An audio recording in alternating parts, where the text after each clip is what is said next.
6 weeks ago, I stood beneath the dome of this Capitol and proclaimed the dawn of the golden age of America. From that moment on, it has been nothing but swift and unrelenting action to usher in the greatest and most successful era in the history of our country. We have accomplished more in 43 days than most administrations accomplished in 4 years or 8 years, and we are just getting started.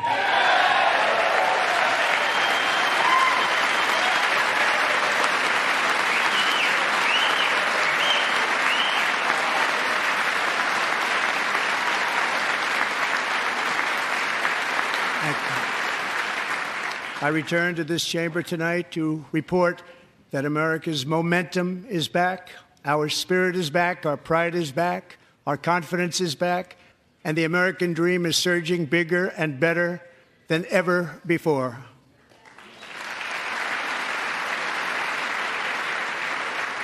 The American dream is unstoppable, and our country is on the verge of a comeback, the likes of which the world has never witnessed and perhaps will never witness again.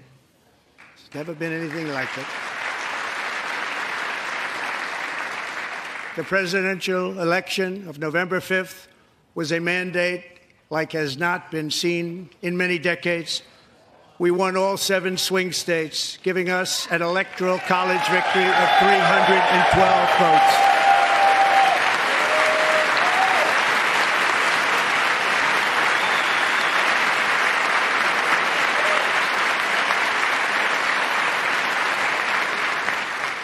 We won the popular vote by big numbers and won counties in our country.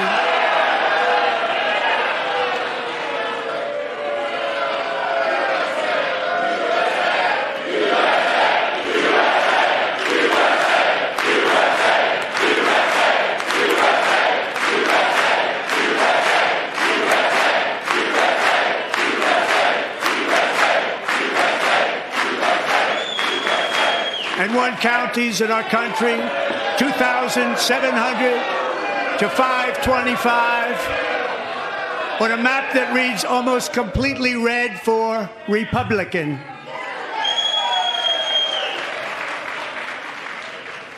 Now, for the first time in modern history, more Americans believe that our country is headed in the right direction than the wrong direction. In fact, it's an astonishing record. 27-point swing, the most ever.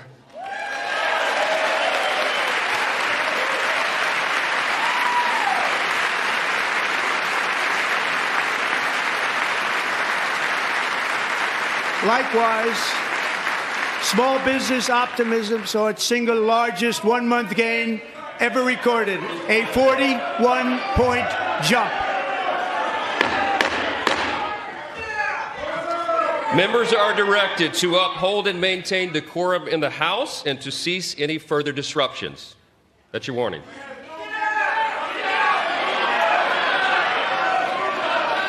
Members are engaging in willful and continuing breach of decorum, and the chair is prepared to direct the Sergeant-at-Arms to restore order to the joint session.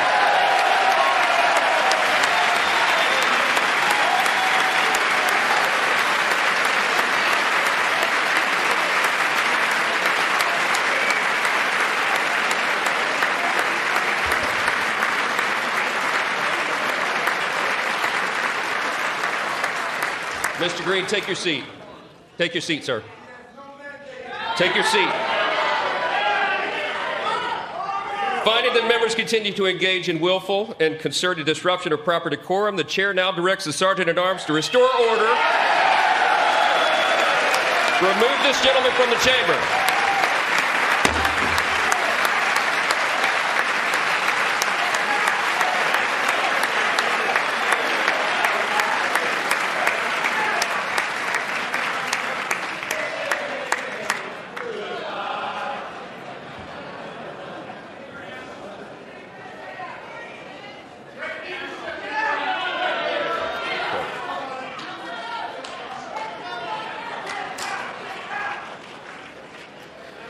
Members are directed to uphold and maintain decorum in the House. Mr. President, you continue. Thank you. Over the past 6 weeks, I have signed nearly 100 executive orders and taken more than 400 executive actions, a record, to restore common sense, safety, optimism, and wealth all across our wonderful land. The people elected me to do the job, and I'm doing it.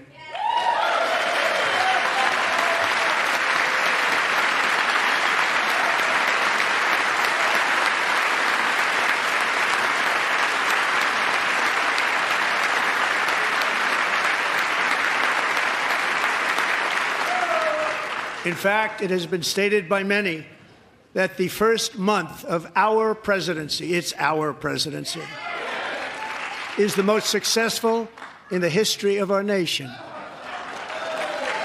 By many.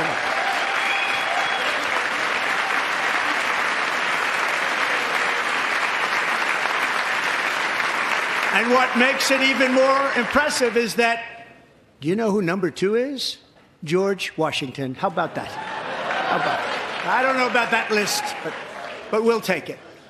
Within hours of taking the oath of office, I declared a national emergency on our southern border, and I deployed the U.S. military and Border Patrol to repel the invasion of our country.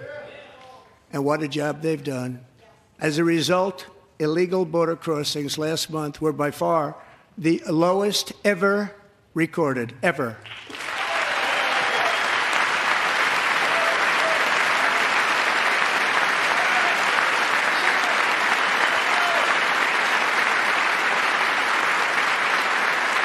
They heard my words and they chose not to come. Much easier that way. In comparison, under Joe Biden, the worst president in American history, there were hundreds of thousands of illegal crossings a month, and virtually all of them, including murderers, drug dealers, gang members, and people from mental institutions and insane asylums, were released into our country. Who would want to do that? This is my 5th such speech to Congress. And once again, I look at the Democrats in front of me, and I realize there is absolutely nothing I can say to make them happy or to make them stand or smile or applaud. Nothing I can do.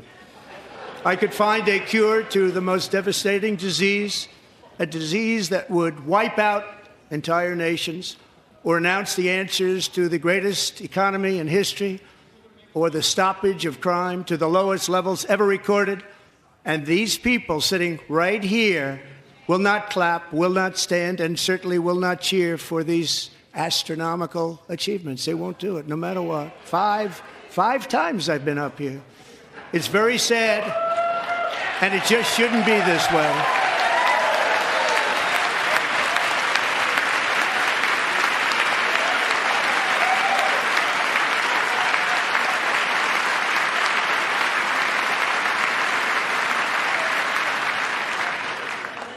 So Democrats sitting before me, for just this one night, why not join us in celebrating so many incredible wins for America?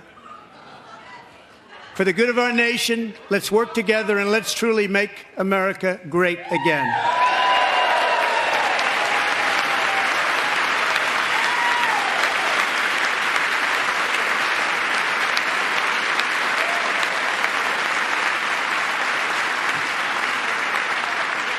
Every day, my administration is fighting to deliver the change America needs to bring a future that America deserves, and we're doing it. This is a time for big dreams and bold action. Upon taking office, I imposed an immediate freeze on all federal hiring, a freeze on all new federal regulations, and a freeze on all foreign aid.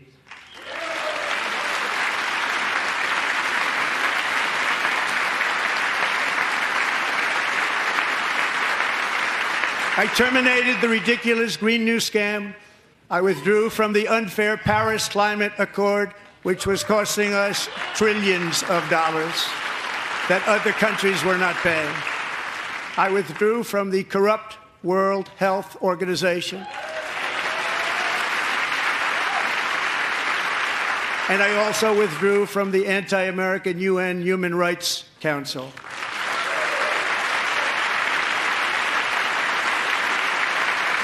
We ended all of Biden's environmental restrictions that were making our country far less safe.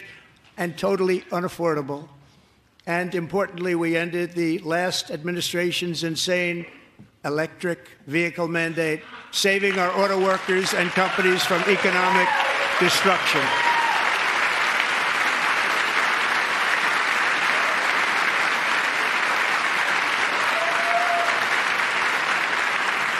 To unshackle our economy, I have directed that for every one new regulation, 10 old regulations must be eliminated, just like I did in my very successful first term.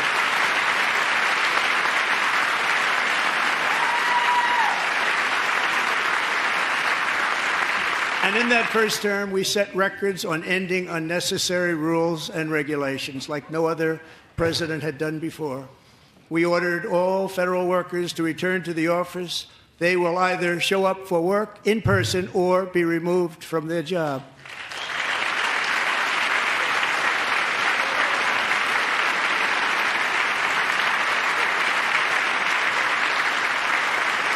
And we've ended weaponized government where, as an example, a sitting president is allowed to viciously prosecute his political opponent, like me.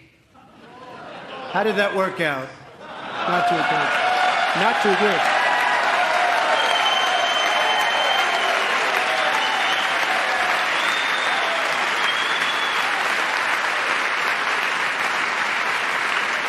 And I have stopped all government censorship and brought back free speech in America. It's back.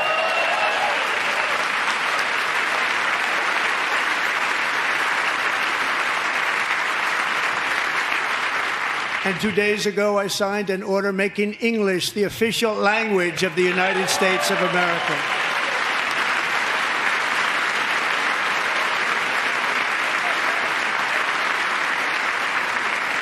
I renamed the Gulf of Mexico the Gulf of America.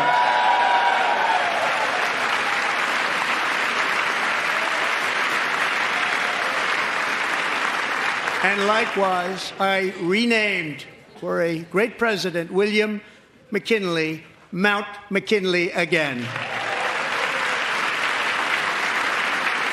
Beautiful Alaska. We love Alaska. We've ended the tyranny of so-called diversity, equity, and inclusion policies all across the entire federal government and indeed the private sector and our military.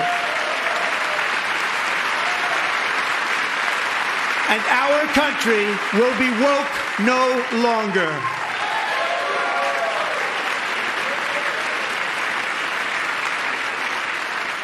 We believe that whether you are a doctor, an accountant, a lawyer, or an air traffic controller, you should be hired and promoted based on skill and competence, not race or gender. Very important.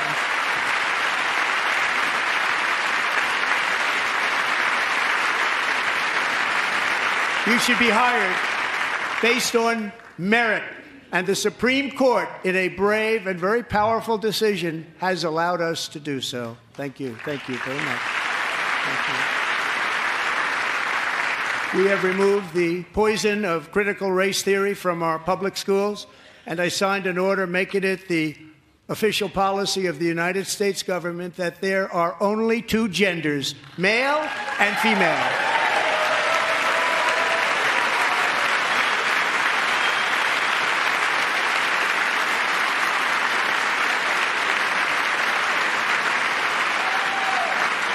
I also signed an executive order to ban men from playing in women's sports.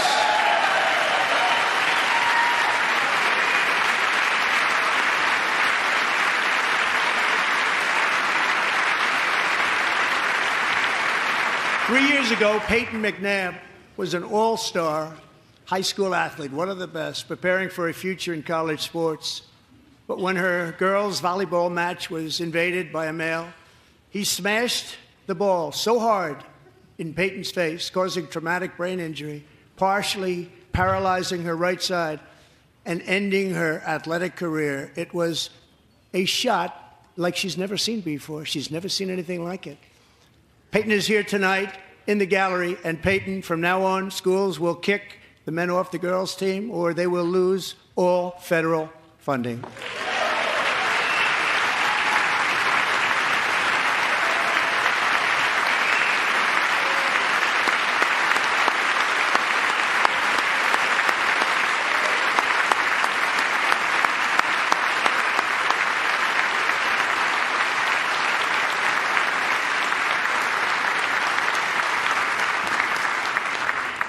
And if you really want to see numbers, just take a look at what happened in the women's boxing, weightlifting, track and field, swimming, or cycling, where a male recently finished a long-distance race 5 hours and 14 minutes ahead of a woman for a new record by 5 hours.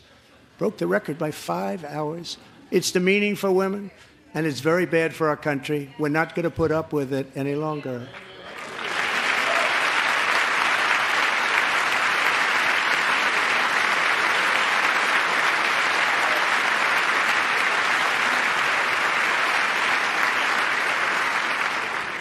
What I have just described is only a small fraction of the common sense revolution that is now, because of us, sweeping the entire world. Common sense has become a common theme, and we will never go back. Never. Never going to let that happen.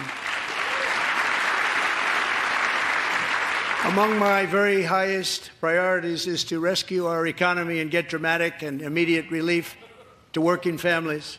As you know, we inherited from the last administration an economic catastrophe and an inflation nightmare.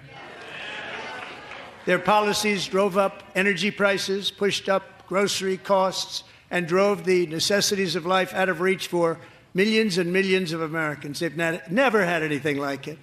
We suffered the worst inflation in 48 years, but perhaps even in the history of our country. They're not sure. As president, I'm fighting every day to reverse this damage and make America affordable again.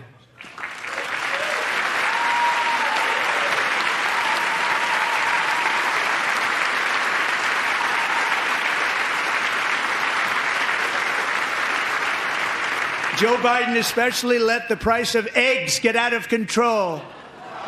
The egg price is out of control, and we're working hard to get it back down. Secretary, do a good job on that. You inherited a total mess from the previous administration. Do a good job.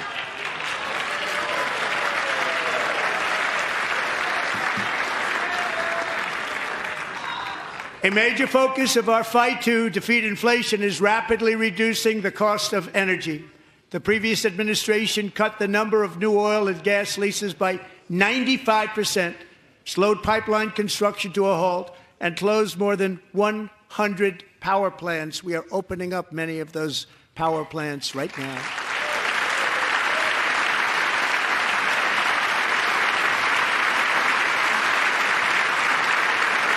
And frankly, we have never seen anything like it. That's why on my first day in office, I declared a national energy emergency. As you've heard me say many times, we have more liquid gold under our feet than any nation on earth, and by far. And now I fully authorize the most talented team ever assembled to go and get it. It's called Drill, Baby, Drill.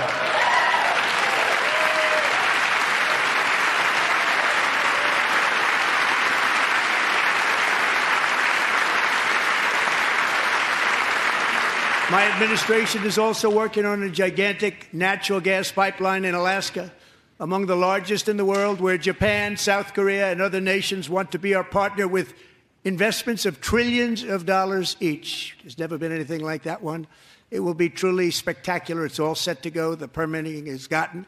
And later this week, I will also take historic action to dramatically expand production of critical minerals and rare earths here in the USA.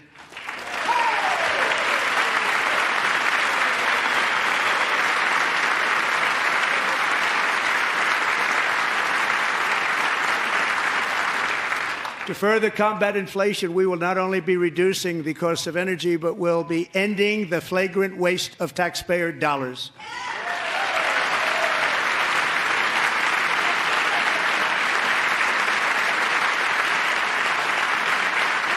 And to that end, I have created the brand new Department of Government Efficiency, DOGE. Perhaps you've heard of it. Perhaps.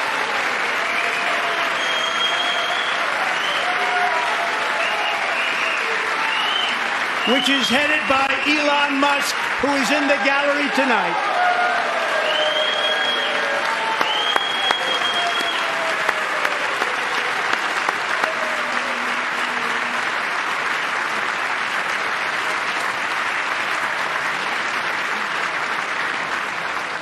Thank you, Elon. He's working very hard. He didn't need this.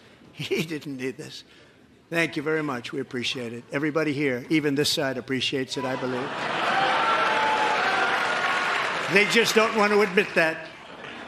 Just listen to some of the appalling waste we have already identified. $22 billion from HHS to provide free housing and cars for illegal aliens. $45 million for diversity, equity, and inclusion scholarships in Burma. $40 million to improve the social and economic inclusion of sedentary migrants. Nobody knows what that is. $8 million to promote LGBTQI+ in the African nation of Lesotho, which nobody has ever heard of. $60 million for indigenous peoples and Afro-Colombian empowerment in Central America. $60 million. $8 million for making mice transgender. This is real. $32 million for a left-wing propaganda operation in Moldova. $10 million for male circumcision in Mozambique. $20 million for the Arab Sesame Street in the Middle East. It's a program. $20 million for a program. $1.9 billion to recently created Decarbonization of Homes Committee, headed up, and we know she's involved. Just at the last moment, the money was passed over by a woman named Stacey Abrams. Have you ever heard of her? A $3.5 million consulting contract for lavish fish monitoring. $1.5 million for voter confidence in Liberia. $14 million for social cohesion in Mali. $59 million for illegal alien hotel rooms in New York City. He's a real estate developer. He's done very well. $250,000 to increase vegan local climate action innovation in Zambia. $42 million for social and behavior change in Uganda. $14 million for improving public procurement in Serbia. $47 million for improving learning outcomes in Asia. Asia's doing very well with learning. You know what we're doing. Should use it ourselves. And $101 million for DEI contracts at the Department of Education, the most ever paid, nothing even like it. Under the Trump administration, all of these scams, and they're far worse, but I didn't think it was appropriate to talk about them. They're so bad. Many more have been found out and exposed and swiftly terminated by a group of very intelligent, mostly young people, headed up by Elon, and we appreciate it. We found hundreds of billions of dollars of fraud.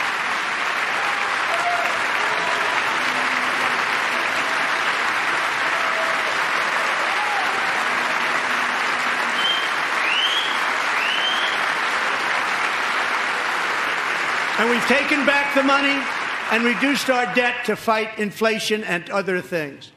Taken back a lot of that money. We got it just in time. This is just the beginning.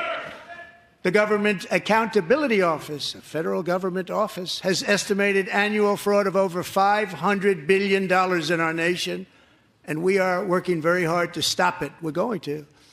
We're also identifying shocking levels of incompetence and probable fraud in the Social Security program for our seniors, and that our seniors and people that we love rely on. Believe it or not, government databases list 4.7 million Social Security members from people aged 100 to 109 years old. It lists 3.6 million people from ages 110 to 119. I don't know any of them. I know some people that are rather elderly, but not quite that elderly. 3.47 million people from ages 120 to 129. 3.9 million people from ages 130 to 139. 3.5 million people from ages 140 to 149. And money is being paid to many of them. And we're searching right now. In fact, Pam, good luck. Good luck. You're going to find it. But a lot of money is paid out to people because it just keeps getting paid, and nobody does. And it really hurts Social Security and hurts our country. 1.3 million people from ages 150 to 159, and over 130,000 people, according to the Social Security databases, are age over 160 years old. We have a healthier country than I thought, Bobby.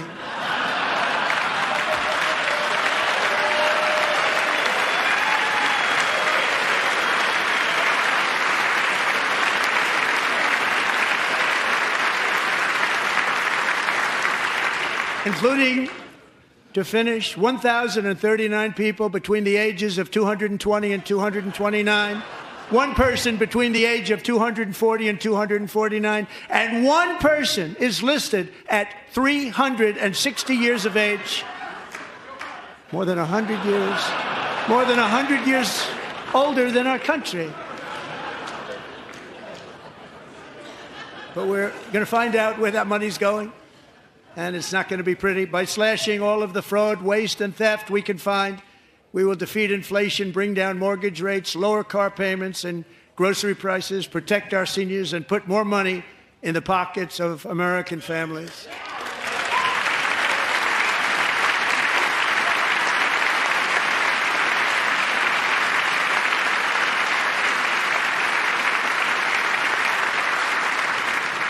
And today, interest rates took a beautiful drop, big, beautiful drop. It's about time. And in the near future, I want to do what has not been done in 24 years, balance the federal budget. We're going to balance it.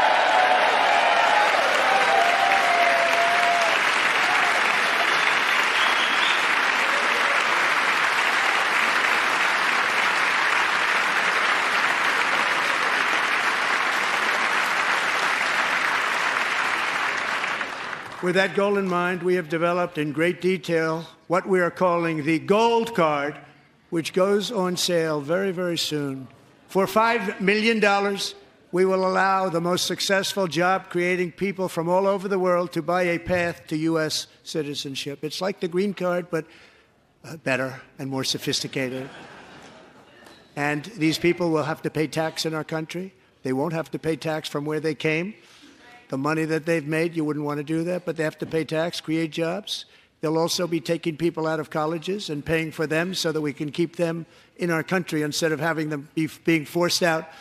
Number one, at the top school, as an example, being forced out and not being allowed to stay and create tremendous numbers of jobs and great success for a company out there. So while we take out the criminals, killers, traffickers, and child predators, who are allowed to enter our country under the open border policy of these people, the Democrats, the Biden administration, the open border insane policies that you've allowed to destroy our country.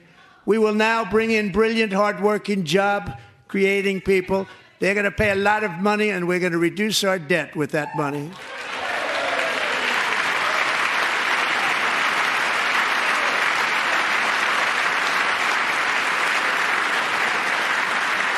Americans have given us a mandate for bold and profound change. For nearly 100 years, the federal bureaucracy has grown until it has crushed our freedoms, ballooned our deficits, and held back America's potential in every possible way. The nation founded by pioneers and risk-takers now drowns under millions and millions of pages of regulations and debt. Approvals that should take 10 days to get instead take 10 years, 15 years, and even 20 years before you're rejected. Meanwhile, we have hundreds of thousands of federal workers who have not been showing up to work. my administration will reclaim power from this unaccountable bureaucracy, and we will restore true democracy to America again.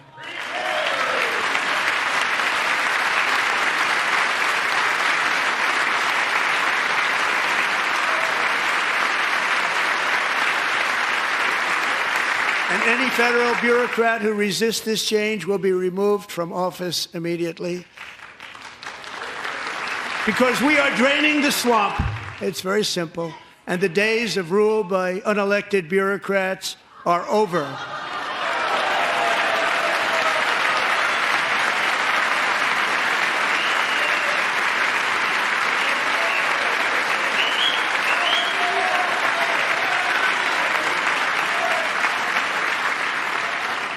And the next phase of our plan to deliver the greatest economy in history is for this Congress to pass tax cuts for everybody. They're in there. They're waiting for you to vote. And I'm sure that the people on my right, I don't mean the Republican right, but my right here, I'm sure you're going to vote for those tax cuts, because otherwise I don't believe the people will ever vote you into office. So I'm doing you a big favor by telling you that. But I know this group is going to be voting for the tax cuts.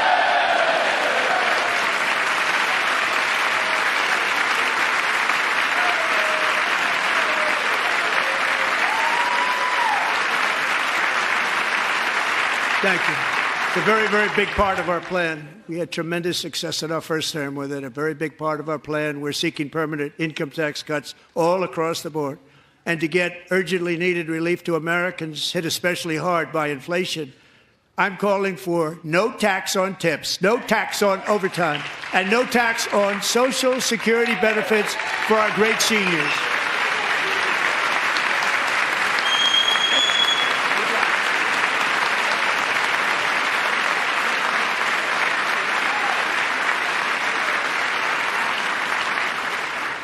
And I also want to make interest payments on car loans tax deductible, but only if the car is made in America.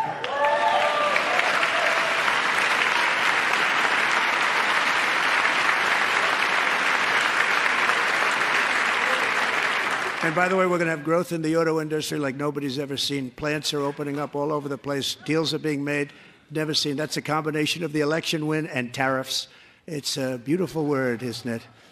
That, along with our other policies, will allow our auto industry to absolutely boom. It's going to boom. I spoke to the majors today, all three, the top people, and they're so excited. In fact, already numerous car companies have announced that they will be building massive automobile plants in America, with Honda just announcing a new plant in Indiana, one of the largest anywhere in the world.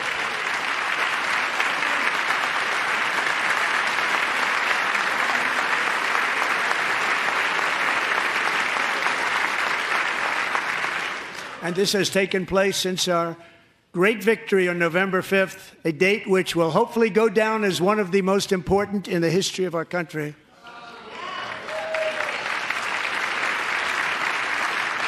In addition, as part of our tax cuts, we want to cut taxes on domestic production and all manufacturing. And just as we did before, we will provide 100% expensing. It will be retroactive to January 20th, 2025. And it was one of the main reasons why our tax cuts were so successful in our first term, giving us the most successful economy in the history of our country. First term. We had a great first term.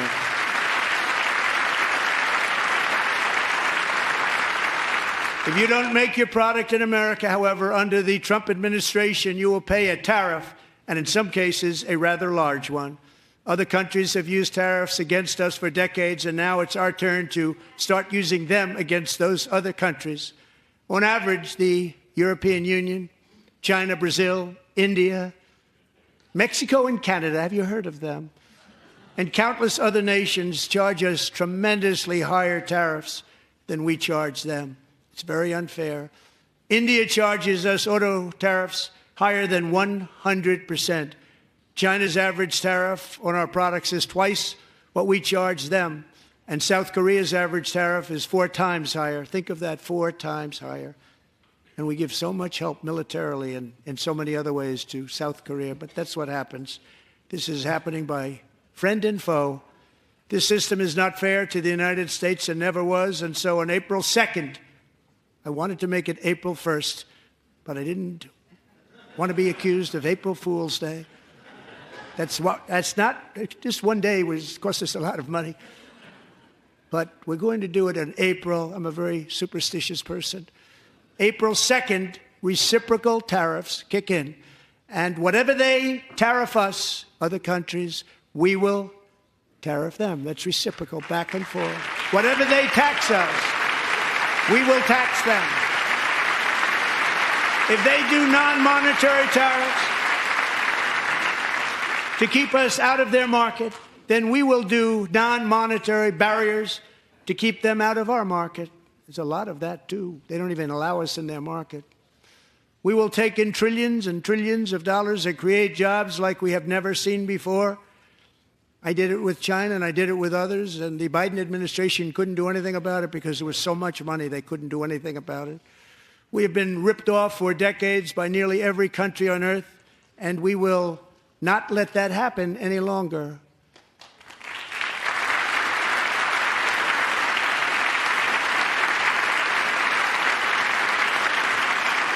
Much has been said over the last 3 months about Mexico and Canada, but we have very large deficits with both of them. But even more importantly, they've allowed fentanyl to come into our country at levels never seen before, killing hundreds of thousands of our citizens and many very young, beautiful people, destroying families. Nobody's ever seen anything like it. They are, in effect, receiving subsidies of hundreds of billions of dollars. We pay subsidies to Canada and to Mexico of hundreds of billions of dollars, and the United States will not be doing that any longer. We're not going to do it any longer. Thanks to our America First policies we're putting into place, we have had $1.7 trillion of new investment in America in just the past few weeks. The combination of the election and our economic policies that people love. SoftBank, one of the most brilliant anywhere in the world, announced a $200 billion investment. OpenAI and Oracle, Larry Ellison, announced $500 billion investment, which they wouldn't have done if Kamala had won. Apple announced $500 billion investment. Tim Cook called me. He said, I cannot spend it fast enough. It's going to be much higher than that, I believe. They'll be building their plants here instead of in China. And just yesterday, Taiwan Semiconductor, the biggest in the world, most powerful in the world, has a tremendous amount, 97% of the market, announced a $165 billion investment to build the most powerful chips on earth right here in the USA.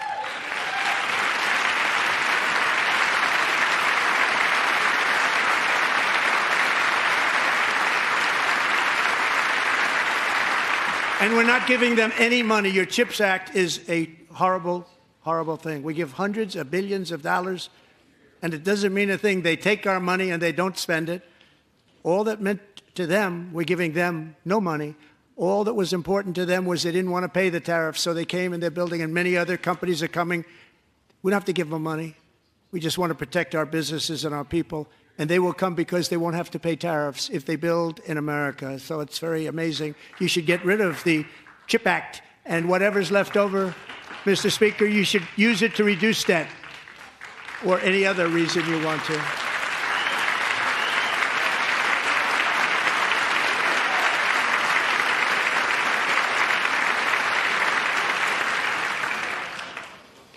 Our new trade policy will also be great for the American farmer. I love the farmer. Who will now be selling into our home market, the USA, because nobody is going to be able to compete with you. Because there's goods that come in from other countries and companies. They're really, really in a bad position in so many different ways. They're uninspected. They may be very dirty and disgusting, and they come in and they pour in, and they hurt our American farmers. The tariffs will go on agricultural product coming into America, and our farmers, starting on April 2nd, it may be a little bit of an adjustment period. We had that before when I made the deal with China, $50 billion of purchases, and I said, just bear with me, and they did. They did. Probably have to bear with me again, and this will be even better. That was great. The problem with it was that Biden didn't enforce it. He didn't enforce it. $50 billion of purchases, and we were doing great, but Biden did not enforce it, and it hurt our farmers. But our farmers are going to have a field day right now. So to our farmers, have a lot of fun. I love you too. I love you too. It's all going to happen.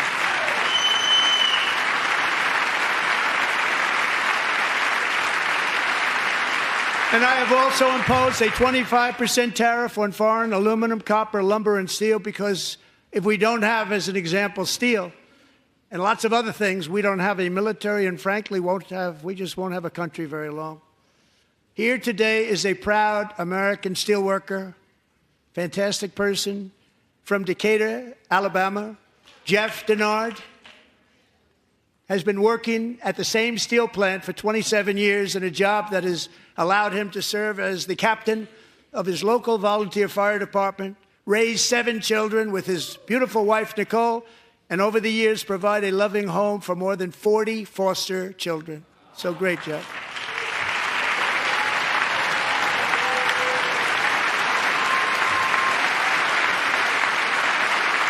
Thank you, Jeff. Thank you, Jeff.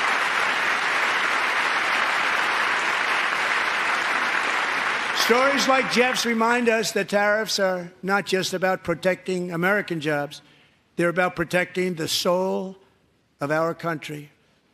Tariffs are about making America rich again and making America great again, and it's happening, and it will happen rather quickly. There'll be a little disturbance, but we're okay with that. It won't be much. No, you're not. Oh. And look where Biden took us, very low, the lowest we've ever been. Jeff, I want to thank you very much. And I also want to recognize another person who has devoted herself to foster care community. She works so hard on it. A very loving person, our magnificent First Lady of the United States.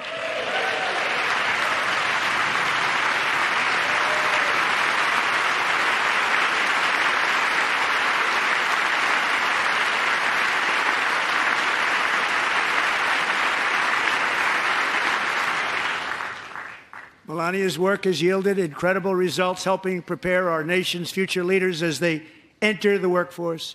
Our First Lady is joined by 2 impressive young women, very impressive. Haley Ferguson, who benefited from the First Lady's Fostering the Future initiative and is poised to complete her education and become a teacher. And Elliston Berry, who became a victim of an illicit deepfake image produced by a peer. With Elliston's help, the Senate just passed the Take It Down Act, and this is so important. Thank you very much, John. John Thune, thank you. Stand up, John. Thank you, John. Thank you all very much.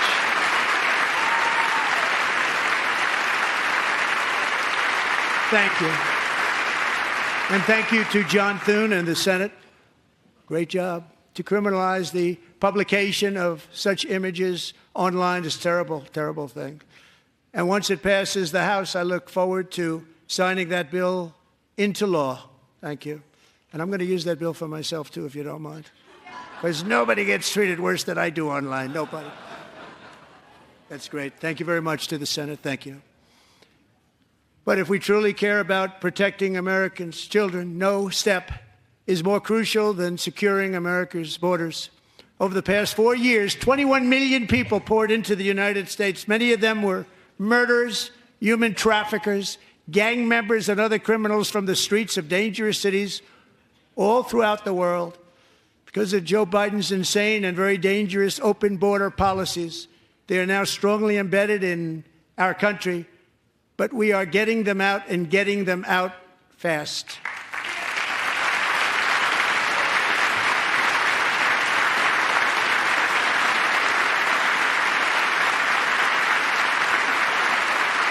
And I want to thank Tom Homan and Christy. I want to thank you and Paul of Border Patrol. I want to thank you. What a job they've all done, everybody. Border Patrol, ICE, Well, law enforcement in general is incredible. We have to take care of our law enforcement. Have to. Last year, a brilliant 22-year-old nursing student named Laken Riley, the best in her class, admired by everybody, went out for a jog on the campus of the University of Georgia. That morning, Laken was viciously attacked, assaulted, beaten, brutalized, and horrifically murdered. Laken was stolen from us by a savage illegal alien gang member who was arrested while trespassing across Biden's open southern border and then set loose into the United States under the heartless policies of that failed administration. It was indeed a failed administration. He had then been arrested and released in a Democrat-run sanctuary city, a disaster, before ending the life of this beautiful young angel. With us this evening are Laken's beloved mother, Allison, and her sister, Lauren.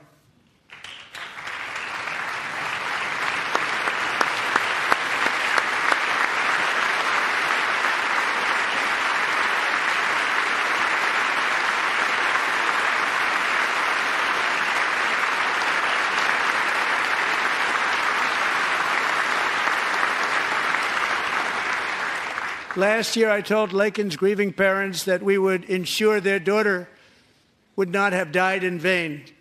That's why the very first bill I signed into law as your 47th president mandates the detention of all dangerous criminal aliens who threaten public safety. It's a very strong, powerful act.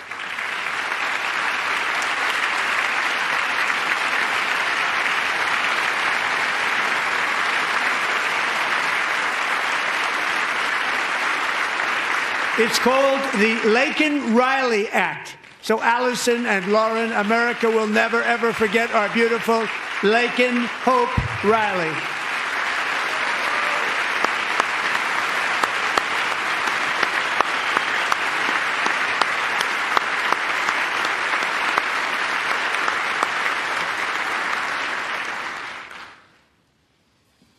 Thank you very much.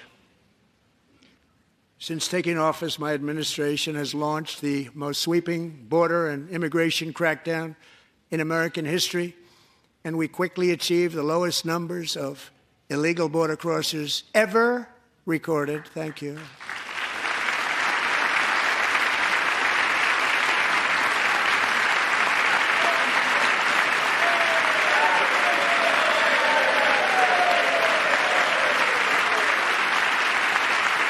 The media and our friends in the Democrat Party kept saying we needed new legislation, we must have legislation to secure the border. But it turned out that all we really needed was a new president.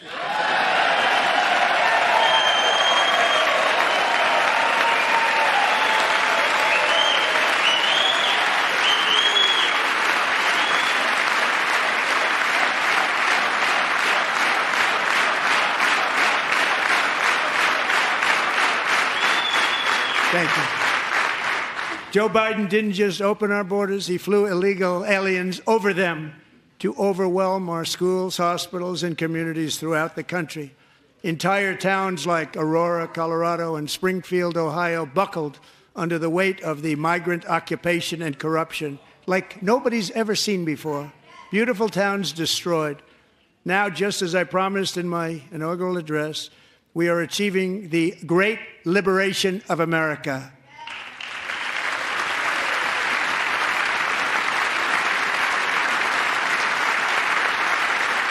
But there still is much work to be done. Here tonight is a woman I have gotten to know, Alexis Nungari from Houston. Wonderful woman. Last June, Alexis's 12-year-old daughter, her precious Jocelyn, walked to a nearby convenience store. She was kidnapped, tied up, assaulted for 2 hours under a bridge, and horrifically murdered. Arrested and charged with this heinous crime are two illegal alien monsters from Venezuela, released into America by the last administration through their ridiculous open border. The death of this beautiful 12-year-old girl and the agony of her mother and family touched our entire nation greatly. Alexis, I promised that we would always remember your daughter, your magnificent daughter. And earlier tonight, I signed an order keeping my word to you. One thing I have learned about Jocelyn is that she loved animals so much. She loved nature. Across Galveston Bay, from where Jocelyn lived in Houston, you will find a magnificent national wildlife refuge, a pristine, peaceful, 34,000-acre sanctuary for all of God's creatures on the edge of the Gulf of America. Alexis, moments ago, I formally renamed that refuge in loving memory of your beautiful daughter, Jocelyn. So, Mr. Vice President, if you would, may I have the order?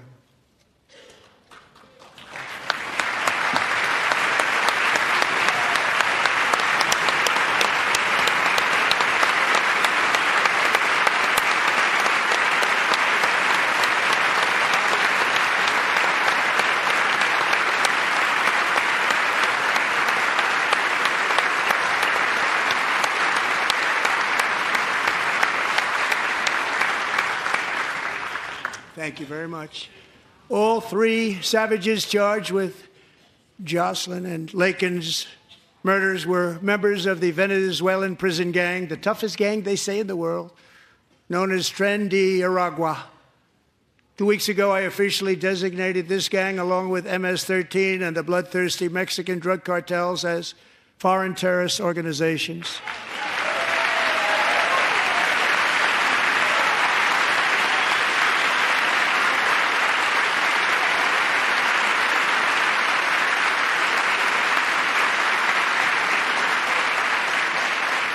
They are now officially in the same category as ISIS, and that's not good for them. Countless thousands of these terrorists were welcomed into the U.S. by the Biden administration. But now every last one will be rounded up and forcibly removed from our country, or, if they're too dangerous, put in jails, standing trial in this country, because we don't want them to come back ever. With us this evening is a warrior on the front lines of that battle, Border Patrol Agent Roberto Ortiz. Great guy.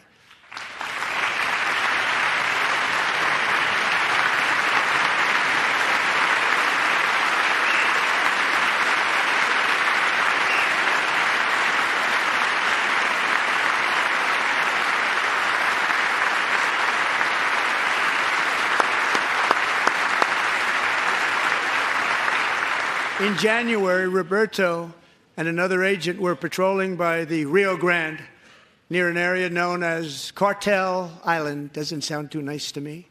When heavily armed gunmen started shooting at them, Roberto saw that his partner was totally exposed, at great danger, and he leapt into action, returning fire and providing crucial seconds for his fellow agent to seek safety, just barely.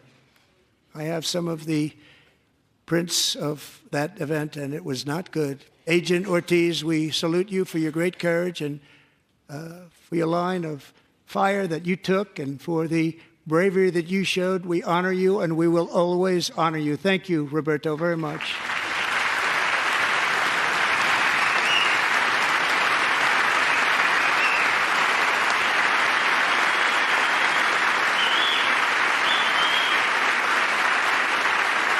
Thank you, Roberto. And I actually got to know him on my many calls to the border. He's a great gentleman.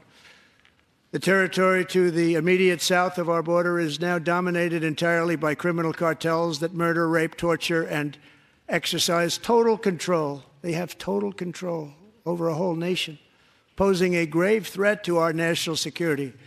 The cartels are waging war on America, and it's time for America to wage war on the cartels, which we are doing.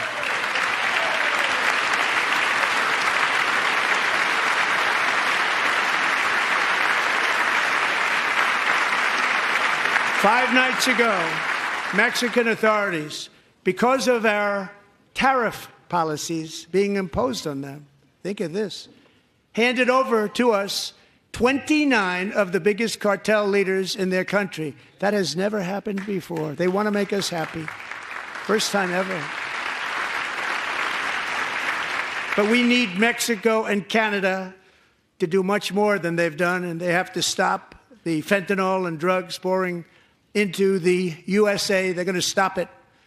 I have sent Congress a detailed funding request laying out exactly how we will eliminate these threats to protect our homeland and complete the largest deportation operation in American history, larger even than current record holder, President Dwight D. Eisenhower, a moderate man, but someone who believed very strongly in borders.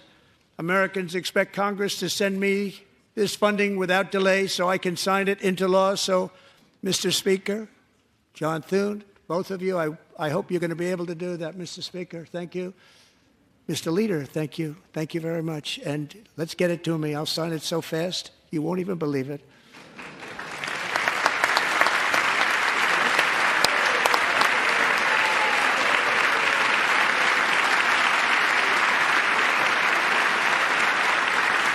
And as we reclaim our sovereignty, we must also bring back law and order to our cities and towns.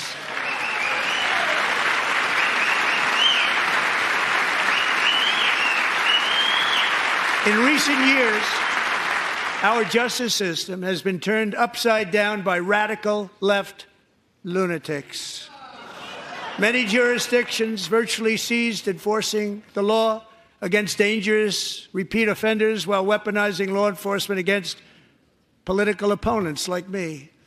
My administration has acted swiftly and decisively to restore fair, equal, and impartial justice under the constitutional rule of law, starting at the FBI and the DOJ. Pam, good luck. Cash, wherever you may be, good luck. Good luck. Pam Bondi, good luck. So important. Going to do a great job. Cash, thank you. Thank you, Cash.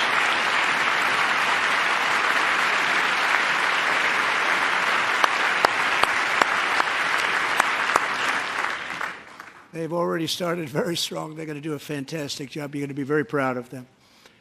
We're also once again giving our police officers the support, protection, and respect they so dearly deserve. They have to get it. They have such a hard, dangerous job, but we're going to make it less dangerous. The problem is the bad guys don't respect the law, but they're starting to respect it, and they soon will respect it. This also includes our great fire departments throughout the country. Our firemen and women are unbelievable people, and we'll never forget them.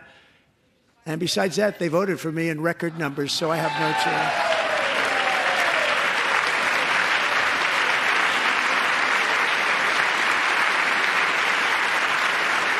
1 year ago this month, 31-year-old New York police officer Jonathan Diller, unbelievably wonderful person and a great officer, was gunned down at a traffic stop on Long Island. I went to his funeral. The vicious criminal charged with his murder had 21 prior arrests, and they were rough arrests, too. He was a real bad one. The thug in the seat next to him had 14 prior arrests and went by the name of Killer. He was Killer. He killed other people, they say, a lot of them. I attended Officer Diller's service, and when I met his wife and one-year-old son, Ryan, it was very inspirational, actually. His widow's name is Stephanie, and she is here tonight. Stephanie, thank you very much, Stephanie. Thank you very much.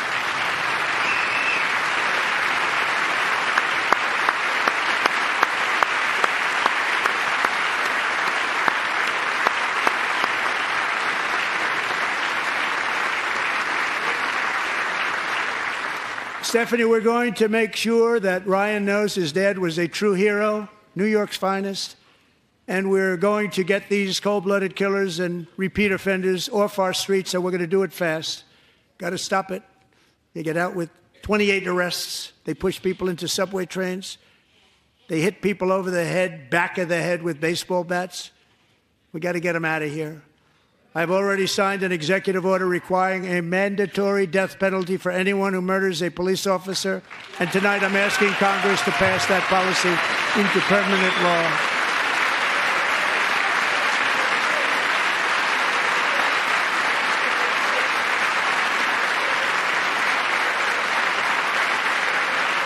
I'm also asking for a new crime bill getting tough on repeat offenders. while enhancing protections for America's police officers so they can do their jobs without fear of their lives being totally destroyed. They don't want to be killed. We're not going to let them be killed. Joining us in the gallery tonight is a young man who truly loves our police. His name is DJ Daniel. He is 13 years old, and he has always dreamed of becoming a police officer.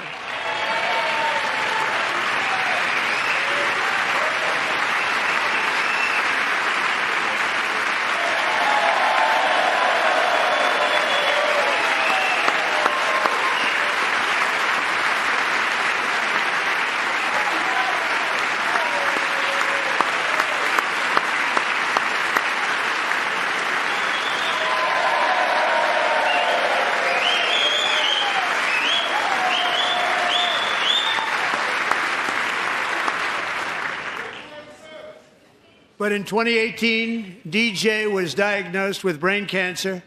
The doctors gave him 5 months at most to live. That was more than 6 years ago.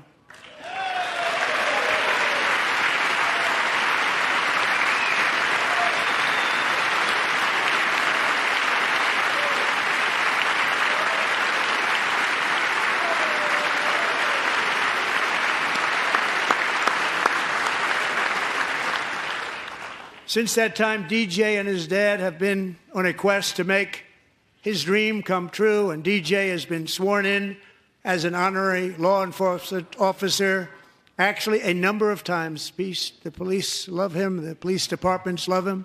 And tonight, DJ, we're going to do you the biggest honor of them all. I am asking our new Secret Service Director, Sean Curran, to officially make you an agent of the United States Secret Service.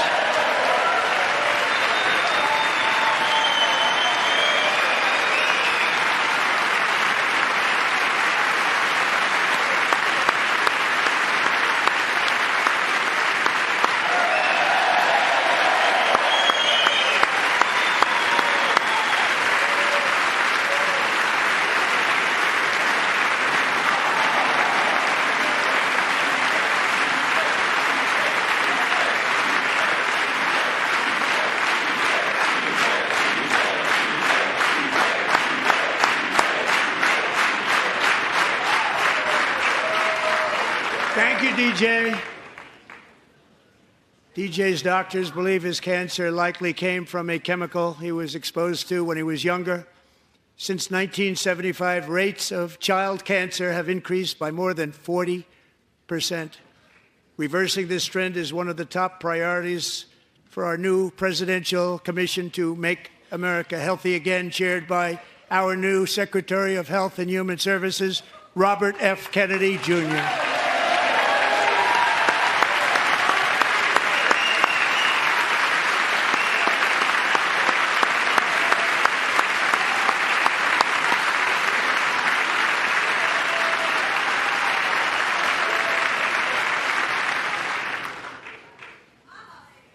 With the name Kennedy, you would have thought everybody over here would have been cheering. How quickly they forget. Our goal is to get toxins out of our environment, poisons out of our food supply, and keep our children healthy and strong. As an example, not long ago, and you can't even believe these numbers, 1 in 10,000 children had autism, 1 in 10,000, and now it's 1 in 36. There's something wrong, 1 in 36, think of that. So we're going to find out what it is, and there's nobody better than Bobby and all of the people that are working with you. You have the best to figure out what is going on. Okay, Bobby, good luck. It's a very important job. Thank you.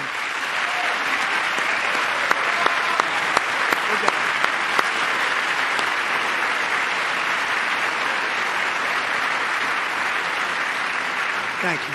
My administration is also working to protect our children from toxic ideologies in our schools. A few years ago, January Littlejohn and her husband discovered that their daughter's school had secretly socially transitioned their 13-year-old little girl. Teachers and administrators conspired to deceive January and her husband while encouraging her daughter to use a new name and pronouns. They, them pronoun, actually. all without telling January, who is here tonight and is now a courageous advocate against this form of child abuse. January, thank you. Thank you. Thank you very much.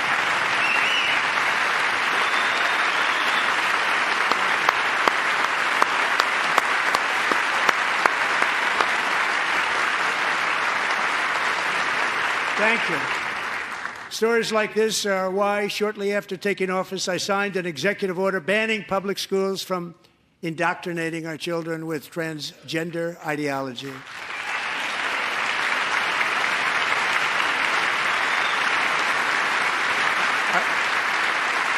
I also signed an order to cut off all taxpayer funding to any institution that engages in the sexual mutilation of our youth.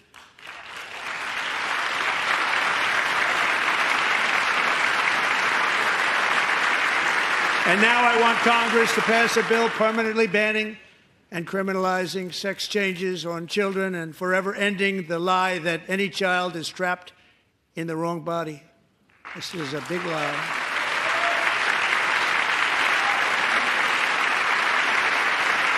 And our message to every child in America is that you are perfect exactly the way God made you.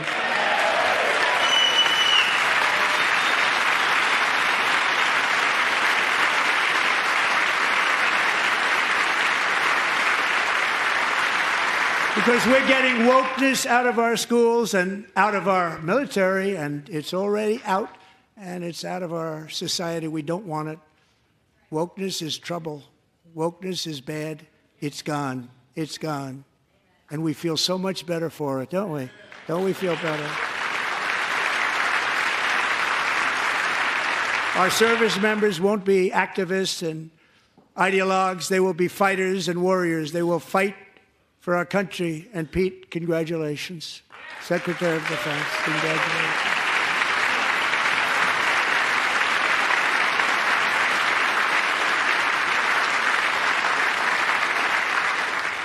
And he's not big into the woke movement, I can tell you. I know him well. I am pleased to report that in January, the U.S. Army had its single best recruiting month in 15 years, and that all armed services are having among the best recruiting results ever in the history of our services. What a difference.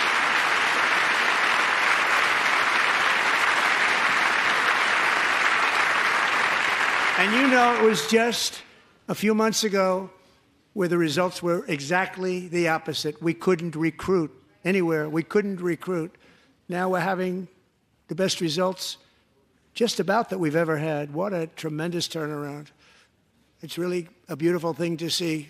People love our country again. It's very simple. They love our country, and they love being in our military again. So it's a great thing, and thank you very much. Great job. Thank you.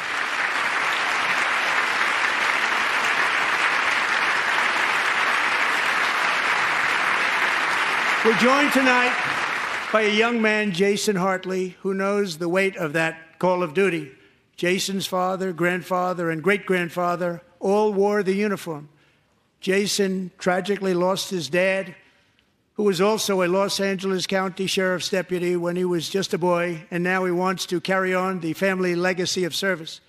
Jason is a senior in high school, a six-letter varsity athlete, a really good athlete, they say, a brilliant student with a 4.46, that's good, GPA.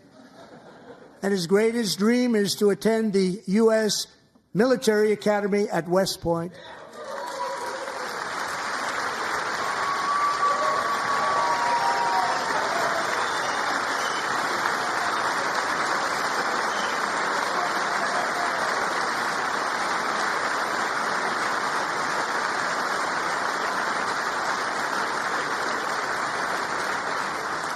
And Jason, that's a very big deal getting in. That's a hard one to get into. But I'm pleased to inform you that your application has been accepted. You will soon be joining the Corps of Cadets.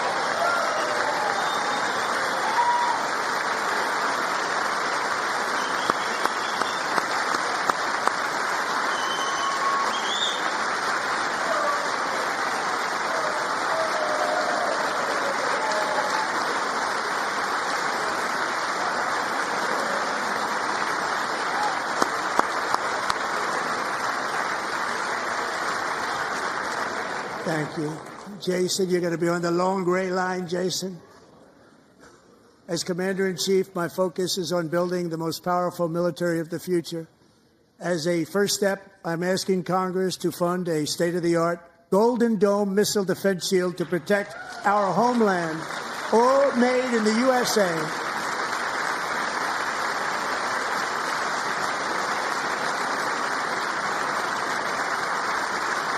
And Ronald Reagan wanted to do it long ago, but the technology just wasn't there, not even close. But now we have the technology. It's incredible, actually. And other places, they have it. Israel has it. Other places have it.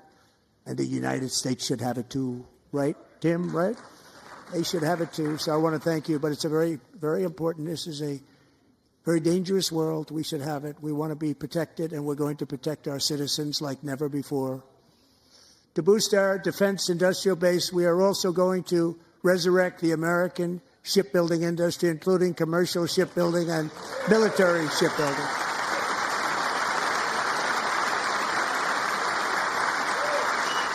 And for that purpose, I am announcing tonight that we will create a new Office of Shipbuilding in the White House and offer special tax incentives to bring this industry home to America, where it belongs. We used to make so many ships.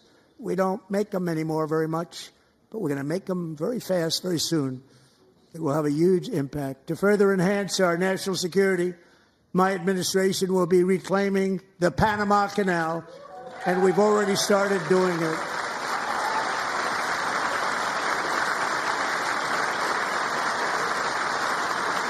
Just today, a large American company announced they are buying both ports around the Panama Canal, and lots of other things having to do with the Panama Canal and a couple of other canals. The Panama Canal was built by Americans for Americans, not for others, but others could use it. But it was built at tremendous cost of American blood and treasure. 38,000 workers died building the Panama Canal. They died of malaria. They died of snake bites and mosquitoes. Not a nice place to work. They paid them very highly to go there, knowing there was a 25% chance that they would die. The most expensive project also that was ever built in our country's history, if you bring it up to modern day costs. It was given away by the Carter administration for $1, but that agreement has been violated very severely. We didn't give it to China. We gave it to Panama, and we're taking it back.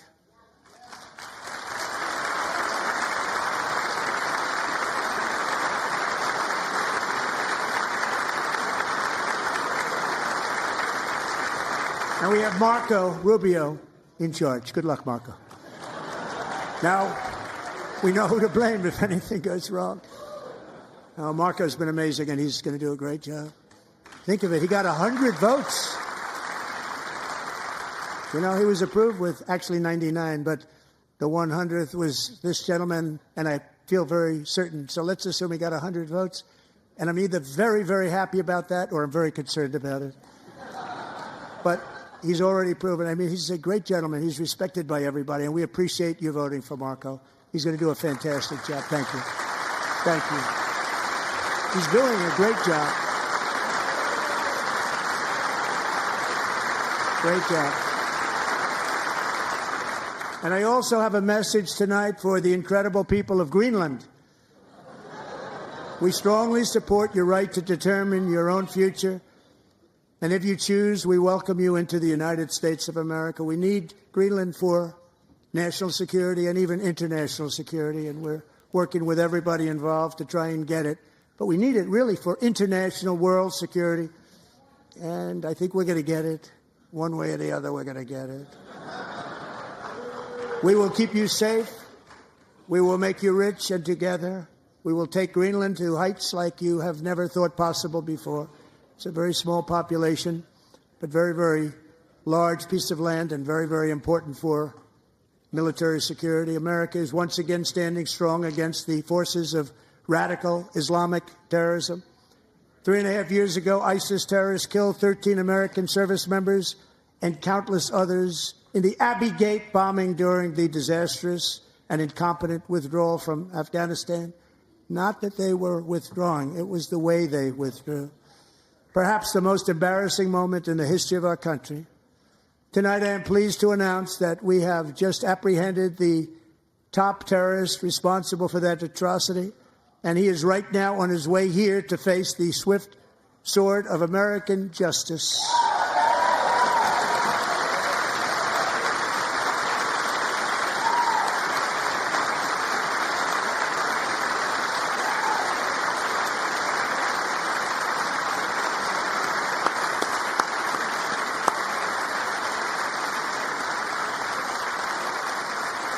And I want to thank especially the government of Pakistan for helping arrest this monster.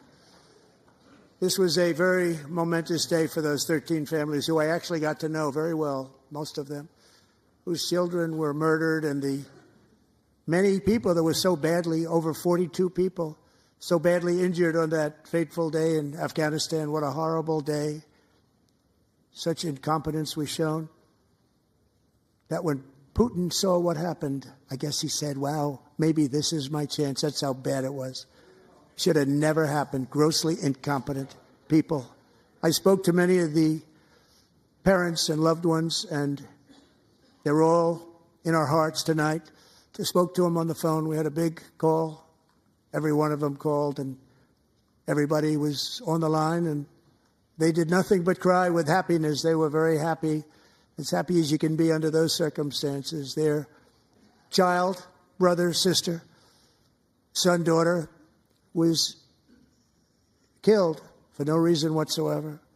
In the Middle East, we're bringing back our hostages from Gaza. In my first term, we achieved one of the most groundbreaking peace agreements in generations, the Abraham Accords.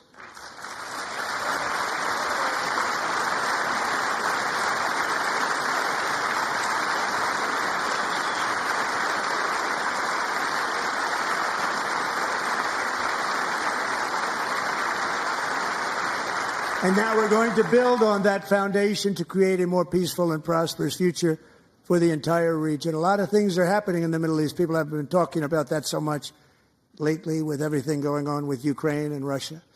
But a lot of things are happening in the Middle East. It's a rough neighborhood, actually.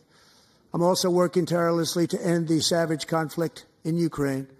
Millions of Ukrainians and Russians have been needlessly killed or wounded in this horrific and brutal conflict with no end in sight. The United States has sent hundreds of billions of dollars to support Ukraine's defense, with no security, with no anything.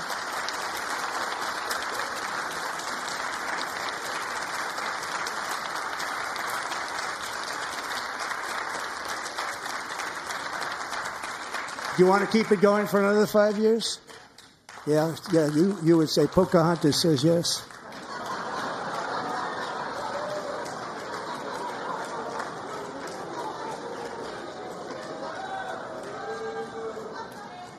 $2,000 people are being killed every single week. More than that. They're Russian young people. They're Ukrainian young people. They're not Americans, but I want it to stop. Meanwhile, Europe has sadly spent more money buying Russian oil and gas than they have spent on defending Ukraine, by far. Think of that. They've spent more buying Russian oil and gas than they have defending. And we've spent perhaps $350 billion, like taking candy from a baby. That's what happened.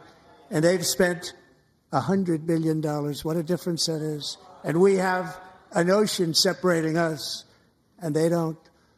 But we're getting along very well with them, and lots of good things are happening.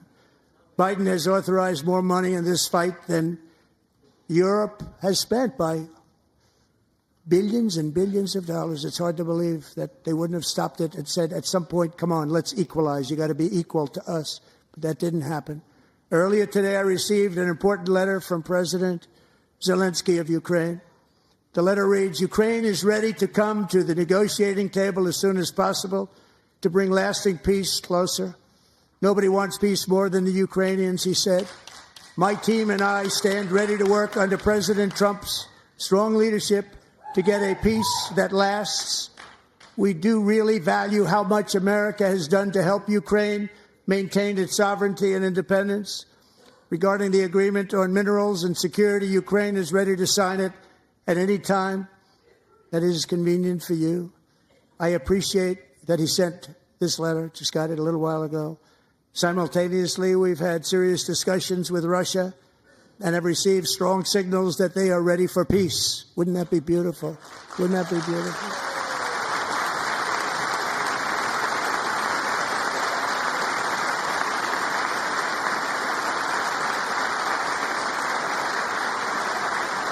Wouldn't that be beautiful?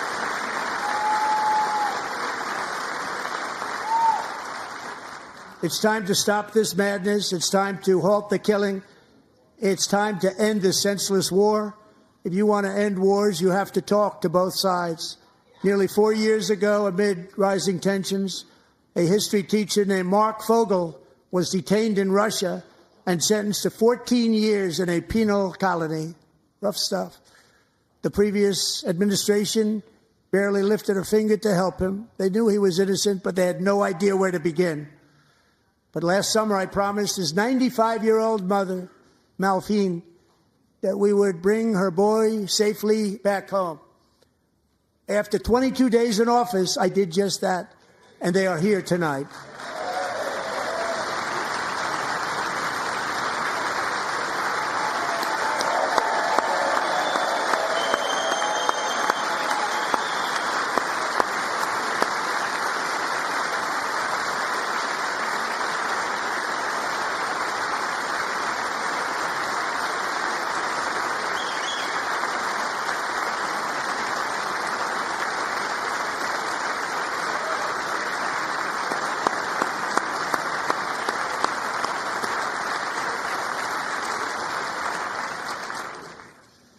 To Mark and his great mom, we are delighted to have you safe and sound and with us. As fate would have it, Mark Fogel was born in a small rural town in Butler, Pennsylvania. Have you heard of it? Where his mother has lived for the past 78 years. I just happened to go there last July 13th for a rally. That was not pleasant. And that is where I met his beautiful mom right before I walked onto that stage. And I told her I would not forget what she said about her son. And I never did I? Never forgot. Less than 10 minutes later, at that same rally, gunfire rang out, and a sick and deranged assassin unloaded 8 bullets from his sniper's perch into a crowd of many thousands of people. My life was saved by a fraction of an inch, but some were not so lucky. Corey Comparator was a firefighter, a veteran, a Christian, a husband, a devoted father, and above all, a protector. When the sound of gunshots pierced the air, it was a horrible sound. Corey knew instantly what it was and what to do. He threw himself on top of his wife and daughters and shielded them from the bullets with his own body. Corey was hit really hard. You know the story from there. He sacrificed his life to save theirs. 2 others, very fine people, were also seriously hit. But thankfully, with the help of 2 great country doctors, we thought they were gone and they were saved. So those doctors had great talent. We're joined by Corey's wife, Helen, who was his high school sweetheart, and their 2 beloved daughters, Allison and Kaylee. Thank you.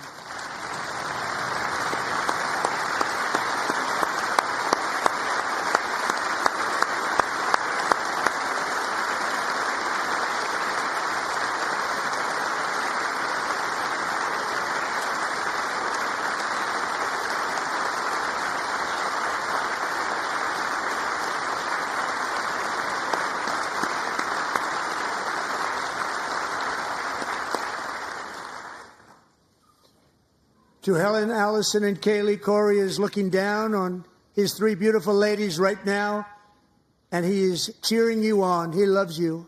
He is cheering you on. Corey was taken from us much too soon, but his destiny was to leave us all with a shining example of the selfless devotion of a true American patriot. It was love like Corey's that built our country, and it's love like Corey's that is going to make our country more majestic than ever before. I believe that my life was saved that day in Butler for a very good reason. I was saved by God to make America great again. I believe that. Thank you. Thank you.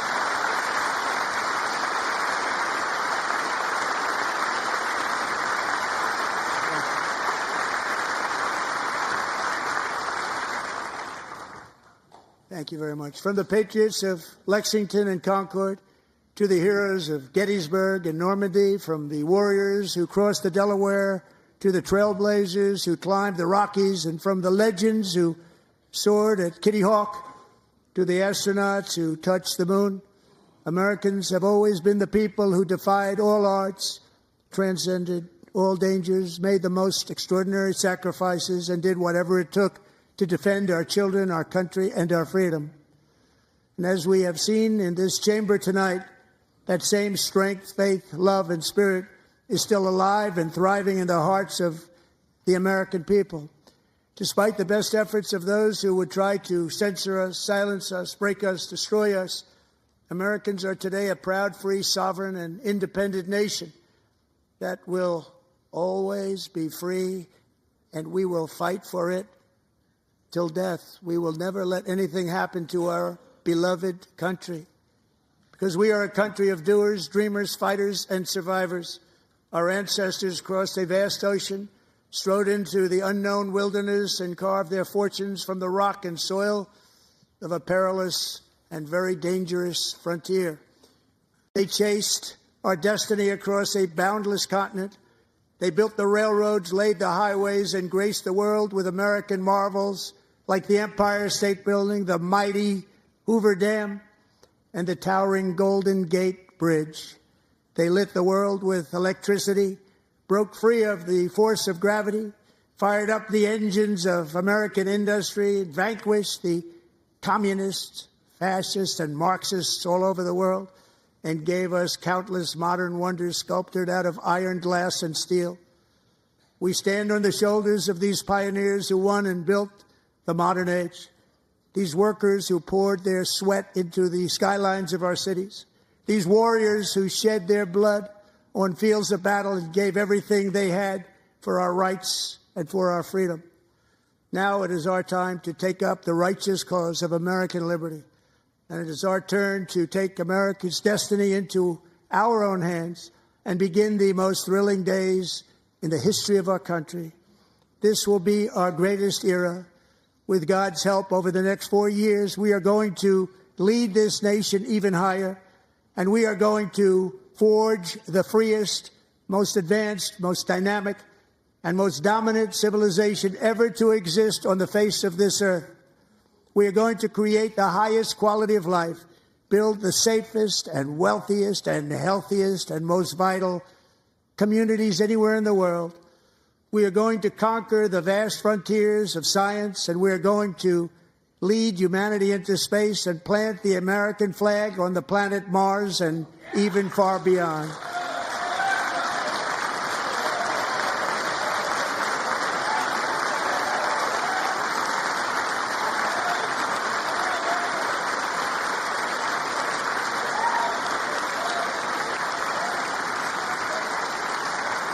And through it all, we are going to rediscover the unstoppable power of the American spirit.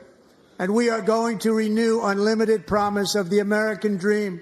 Every single day, we will stand up and we will fight, fight, fight for the country our citizens believe in and for the country our people deserve.